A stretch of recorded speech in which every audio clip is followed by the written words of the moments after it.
Welcome back to WHDT World News. We're talking with former CIA analyst Ray McGovern.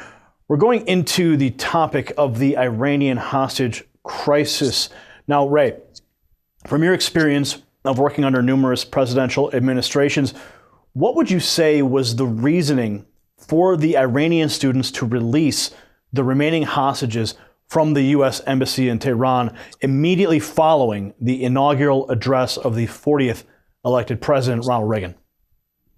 Well, it's very clear to me and to my boss, Bob Parry, who's written a book on this, literally, that a deal was worked out behind Jimmy Carter's back in which Bill Casey, who was Ronald Reagan's campaign manager and later head of the CIA, he and Vice President George H.W. Bush and some other very well-heeled folks worked out a deal with the Iranians in Western Europe so that they would delay freeing the hostages until Ronald Reagan was elected and inaugurated. Yeah, that sound bad? Well, that's how bad it was. So if the hostages were released prior to the election, would that have put Carter as the next president?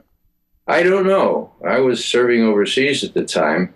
I think it'd probably be arguable as to whether that would have happened, but certainly that was the thing that turned most Americans off about Jimmy Carter. He looked feckless. He looked unable to achieve this purpose, and it certainly played a huge role in the fact that he was defeated. But, Bobby Gates, I call Bobby Gates, he used to work for me. His name is Robert Gates. Now he's head of the Boy Scouts. He used to be head of the Defense Department and head of the CIA. He was in on this, and he was working in the White House ostensibly for Jimmy Carter. Now, the movie Argo that came out, how close was that? Did you get a chance to see that? I haven't seen that movie, but I'm told it's fairly close to what really happened. There are certain, liberties taken with the details, but it's fairly close. But the main beef that most people make to me is that it really portrays the hated Iranians in, just the kind of light that Hollywood and our administration would like to paint them in. Now let's talk about Gary, I really have to say something about this. Go ahead. Nobody knows the background of our relationship with Iran, but even this President Obama admitted that in 1953, we overthrew the duly elected Prime Minister of Iran. His name was Mossadegh, because he had this weird notion that the oil and the natural gas under the soil of Iran, that the Iranian people should share in some of the profits from that, and not just British petroleum or its predecessor. And so he started to nationalize. And when British took the CIA by the shoulder and said, you guys only have 6 years experience, so we're MI6, we know how to do this. This is what you do when a third world president gets it into his head to nationalize something as important as British petroleum. And we overthrew that government. The British and the United States, the CIA, in 1953, brought in the most repressive dictatorship since Adolf Hitler, okay? His name was the Shah of Iran. His security service, called Savak, was it was as savage as any security service. And so by the time you get down from 1953 to 1979, that's a lot of torture. That's a lot of incredible repression. The Shah died. Jimmy Carter made the moral but the politically unwise decision to give him some slack to come for medical treatment, and the students rose up. I don't defend what the students did in Tehran, but they knew, or they thought, that our embassy in Tehran was a nest of people just about to overthrow the new revolution there. And so it's all kind of historical perspective. Well, let me jump back in the history. So when we installed the Shah, when MI6 and CIA installed the Shah, and we flash forward to the hostage crisis, was this then a simple blowback for those decisions? Well, in large measure, it was. You know, people say, well, it was very clever. Now, this was one of the first revolutions that was based on technology. Okay, what was the technology? We're talking 1979. The new technology was tape recorders. Okay, what happened? Khomeini made these fiery sermons in Paris and elsewhere in France, and they were tape recorded, smuggled into and played from every minaret in Tehran and elsewhere in that country, okay? Got the people all stirred up, yeah. Well, it was only partly that. The rest of it was what the Iranian people were suffering at the hands of this hated Savak secret police trained by the British, the Israelis, and the CIA. They knew it, and when they had a chance to throw it out, throw it over, they did. That didn't happen until 1979. So it was a combination of these repressive experiences and the fact that a deus ex machina, if I can call Khomeini that, appeared out of the blue, came into Tehran, and the revolution was real. How did they react to what had happened before in 53? Well, again, I don't defend what they did, but they didn't want it to happen again. And so they raided the U.S. Embassy. And your point earlier was this, that could those hostages have been released far sooner than they were? The answer to that is an unequivocal yes.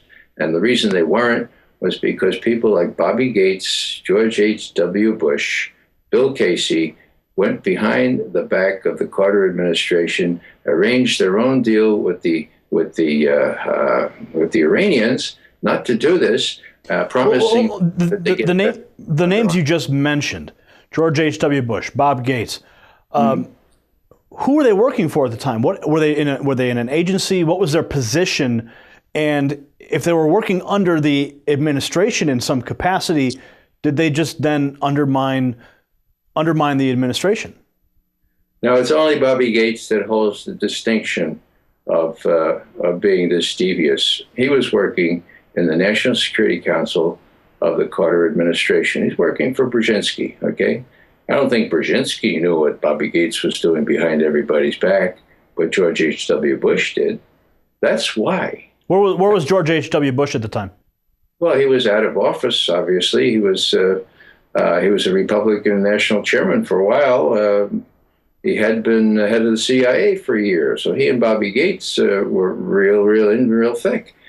You know, later on, in 1991, when George H.W. Bush, as president, expended all manner of political capital to force the Senate to vote Bobby Gates in as CIA director, I never could understand that until I realized that Bobby Gates knew chapter and verse about this surreptitious effort to delay the release of the hostages until Ronald Reagan was inaugurated. He also knew chapter and verse about the Iran-Contra conflict, in which President George H.W. Bush was intimately involved together with all his people. So, you know, you needed to get Bobby Gates in there as head of the CIA so they can, well, how should we say it, so make proper disposal of the documents that could have shown that he and George W. Bush himself, then president, were complicit in this scheme and in other schemes, notably the Iran-Contra affair. Now let's talk about the presidential daily briefing. You were responsible for compiling it for Reagan's top national security advisors for the first term of his 8-year presidency. In your opinion, how would you describe Reagan's job in guiding America's foreign policy while you still worked within the administration up till 1985 and into his second term in dealing with the Iran-Contra scandal? Well, I'll explain my role. It was not only orchestrating, getting the proper articles written, editing them, compiling them, as you say, but it was actually briefing them one-on-one. It was incredible duty. It was the first time the Central Intelligence Agency had direct contact with the president and his chief advisors.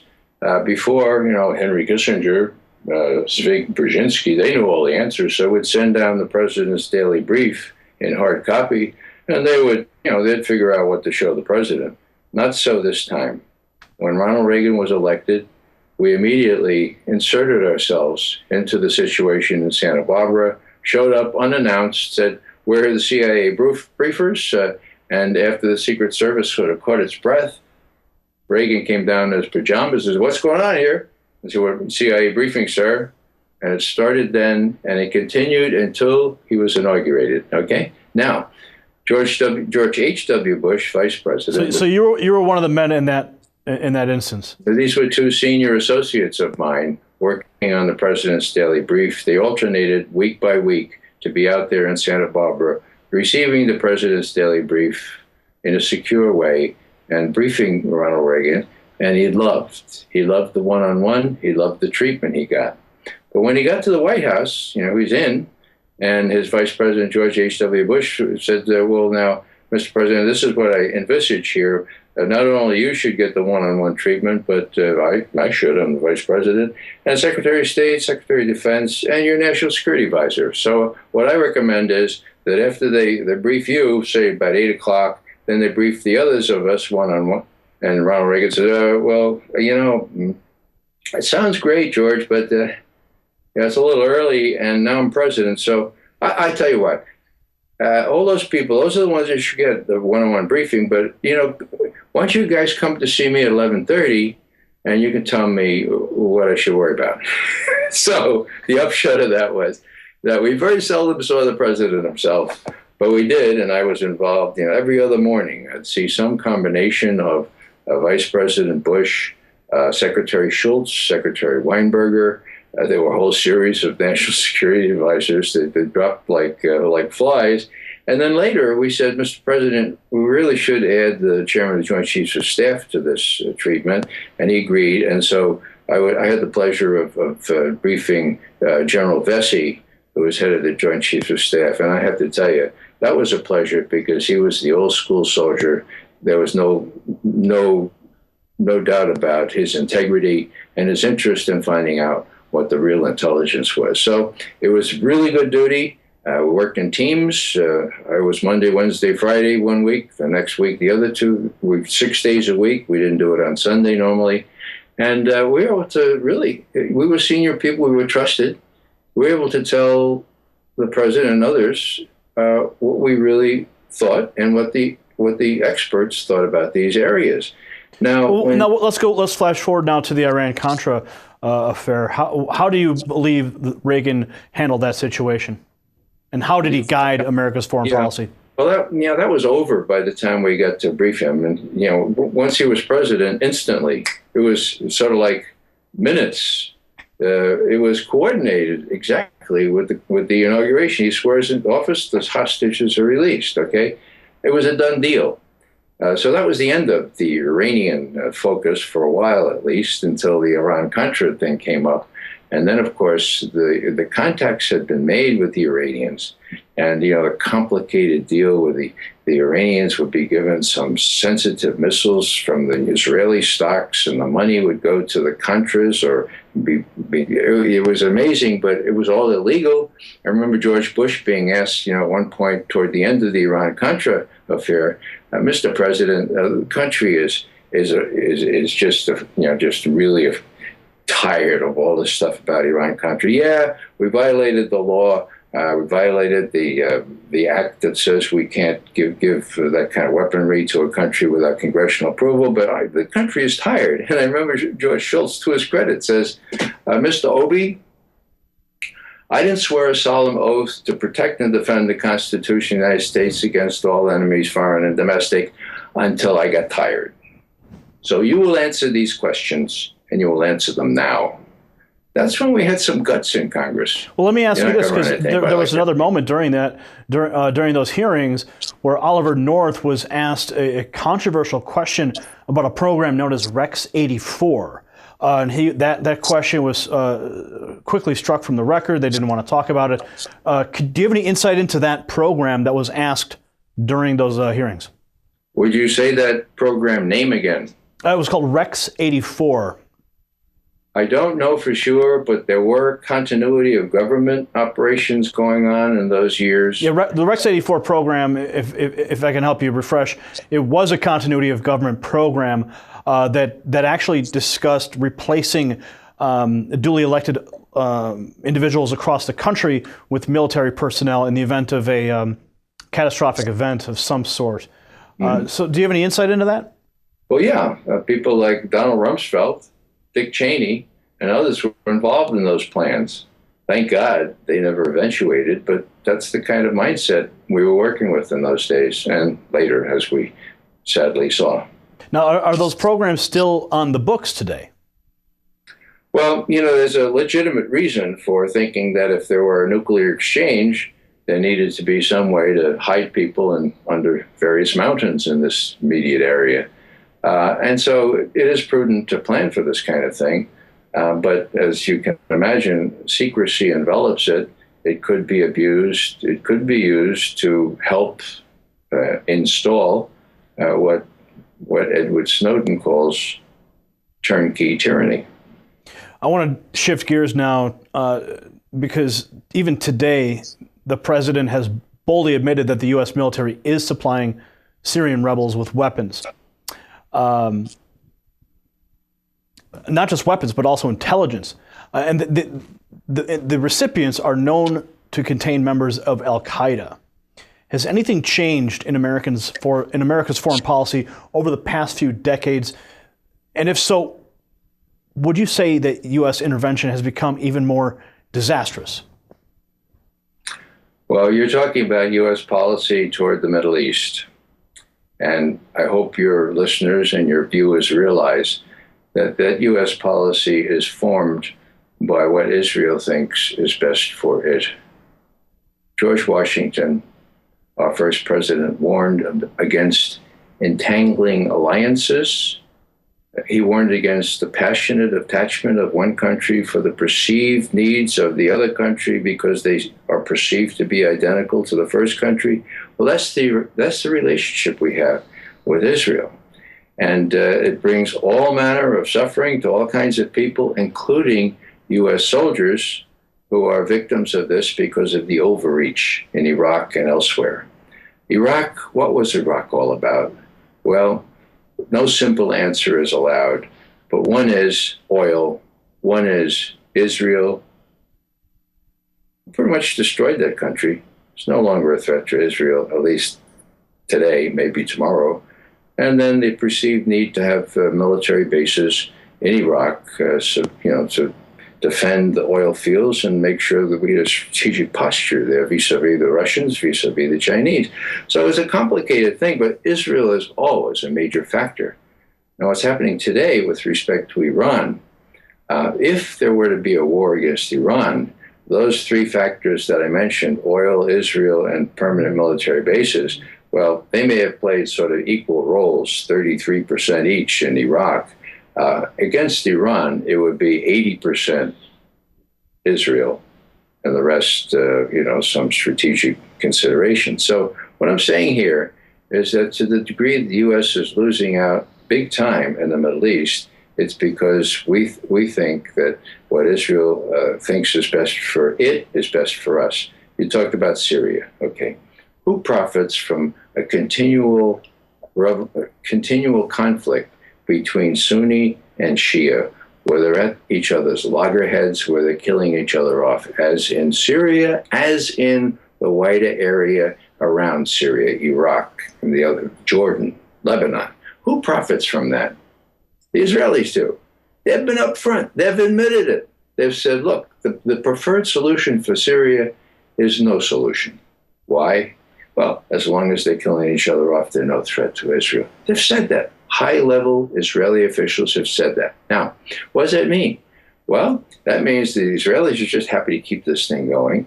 That means that U.S., by extension, sort of like we're a wing of the Israeli Foreign Ministry, we'll keep it going. If it takes more weapons, if it takes more support of various kinds, we'll support these very rebels, some of which are allied. Just so that they could continue killing themselves. Well, not only that, but we will give them weapons even though they refuse to come to Geneva, even though the Russians say, look, we can produce Bashar al-Assad. He'll come to Geneva. Can you bring your guys in? And when John Kerry says, we must go to Geneva, and those guys say, yeah, right, we're not going to Geneva. We're going to keep this. You said that Assad has to go, you, Mr. Kerry. Why do you want us to go to Geneva before Assad goes? So why did Hillary Clinton say 3 years ago, Assad must go, Israel? Pure and simple. Was that a stupid thing to say? It was a very stupid, unconscionable, undiplomatic thing to say, because you don't say that about the head of a country, the duly, whatever it is, head of a country, because then that gives him no incentive to compromise with the rebels. Right, we're coming up against the clock right now. And you mentioned Hillary Clinton, and I want to get your thoughts really quickly on her before we go. A lot of rumblings right now about her running in 2016. What do you think the prospects of that are? Well, Gary, I can't be objective about Hillary Clinton because she had me beat up unmercifully in February of 3 years ago when I simply stood up and turned my back to her, not saying anything, not throwing anything, not showing any signs. She was making a speech about the necessity to honor dissent and free expression. And I thought she might include the United States in that, but no, she was talking about Iran. So she had her goons come down, beat me up, put me in jail for three hours. And, you can watch Amy Goodman. She had me on a couple of days later. I was still bleeding on my arms and my legs. So I'm not an objective observer of Hillary Clinton, but I think that, no, I just won't say anymore. So, well, do you believe that the machine is in place to put her in a position of becoming the first female president? Of course it is. I mean, Chuck Schumer has already endorsed her, even though she hasn't declared. The money is flowing. And, this is a person who is so subservient to Israeli interests that when a deal was worked out by the Brazilians and the Turks, where they persuaded the Iranians to sacrifice more than half of their low-enriched uranium by sending it abroad, okay? Now, people need to know that the way you get high-enriched uranium is by low-enriched uranium. So Iran had worked out this deal with the president of Brazil, prime minister of Turkey, to do this, and they had a letter from the president of the United States encouraging them to do precisely that. The deal is completed. What happens? 2 days later, Hillary Clinton stands up before the cameras and says, we're going to have sanctions on Iran because of its nuclear program. And that's our answer to this so-called deal that the Turks and the Brazilians have worked out with the Iranians. The Brazilians immediately wrote to the president and said, hey, here's a letter that you gave us to work out precisely this kind of deal. Who's in charge there? Well, in that case, it's very clear. The president was not in charge. Now, what I want to we really are up against the clock. Okay. I want to give you the last word to the American people about the State of the Union today. Go for it. Well, I've been trying to persuade all the Europeans that have interviewed me over the last 2 weeks in the wake of these disclosures about this incredible surveillance on their top leaders.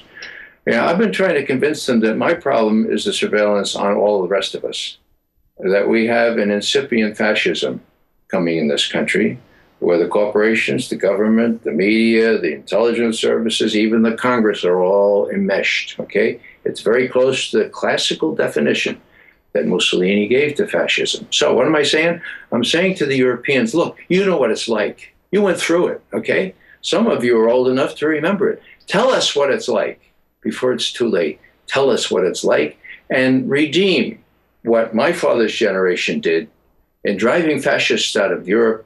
Help us to prevent that kind of thing from happening in this country. That's what I tell them. And I think there's some hope in there because they've been cajoled and suborned into supporting our torture, our kidnapping, our black prisons. Maybe just now the Europeans will adopt a more forward posture and say, look, that's enough. We know what it's like. When you introduce fascism in the United States, it's going to redound on us as well. We're going to help you stop it. And I think there are enough people in this country that are gradually becoming sensitized to the abuses incarnated in what NSA is doing in violation of the Fourth Amendment, that I see more hope now in the wake of the disclosures of that patriot named Ed Snowden. All right. Ray McGovern, thanks for joining us on this edition of WHDT World News. You're most welcome. All right. That was Ray McGovern, a former CIA analyst of 27 years. We got more headlines ahead. We've also got Hollywood and the weather coming up. So stay tuned to WHGT World News. We'll be right back.